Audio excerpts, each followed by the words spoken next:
আসসালামু আলাইকুম ওয়া রাহমাতুল্লাহি ওয়া বারাকাতুহু। আপনারা সবাই কেমন আছেন? আশা করি আল্লাহর রহমতে ভালো আছেন।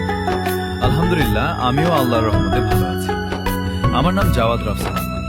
আপনারা কিভাবে আমার মতো টাইপোগ্রাফি ভিডিও বানাবেন আজকে আমি শেখাবো। শুরুতেই আপনারা প্লে স্টোরে যাবেন, যে সার্চ করবেন প্রিন্টার্স, এরপর তা ইনস্টল করে নেবেন। এরপর যে সার্চ করবেন মোশন গ্রাফিক্স ব্যাকগ্রাউন্ড 16:9। এরপর আপনারা সব রকম ব্যাকগ্রাউন্ড পেয়ে যাবেন। এখন আপনারা কিভাবে ডাউনলোড করবেন?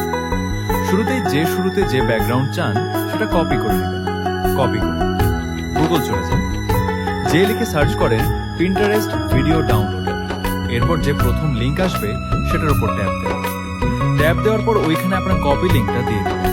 দেওয়ার পর ডাউনলোড করে নেবেন। আর যদি আমার মতো ক্যাট স্টিকার বা অ্যানিমে স্টিকার চান, তাহলে প্রিন্টার্স যে সার্চ করুন ক্যাট স্টিকার। এবং যদি অ্যানিমে স্টিকার চান, তাহলে যে সার্চ করুন অ্যানিমে স্টিকার।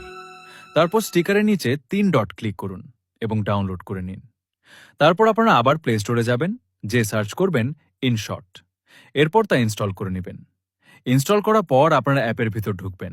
এরপর ভিডিও অপশনে ক্লিক করবেন। তারপর নিউ অপশনে ক্লিক করবেন। তারপর আপনার যে ডাউনলোড করা ব্যাকগ্রাউন্ড রয়েছে সেটা সিলেক্ট করুন। তারপর আপনারা অডিওতে ক্লিক করুন। তারপর মিউজিক অপশনে ক্লিক করুন। আপনি যে ভয়েস দিতে চাচ্ছেন সে ভয়েস সিলেক্ট করুন। তারপর টেক্সট অপশনে ক্লিক করুন। টেক্সট অপশনে ক্লিক করার পর আপনারা আবার দেখবেন ওখানে আরেকটা টেক্সট অপশন রয়েছে, সেখানে ক্লিক করুন। তারপর আপনার ইচ্ছামতো সুন্দর করে টেক্সট সাজান। এরপর যে কোনো স্টাইল বা কালার অ্যাড করুন এবং সাজান। টেক্সট লেখা হয়ে গেলে যদি স্টিকার লাগাতে, তাহলে স্টিকারের অপশনে চাপ দিবেন, স্টিকার বসাবেন। এরপরে আপনার ভিডিও এক্সপোর্ট করে দিন। আপনার টাইপোগ্রাফি ভিডিও রেডি। এরকম ভিডিও চাইলে কমেন্ট করুন।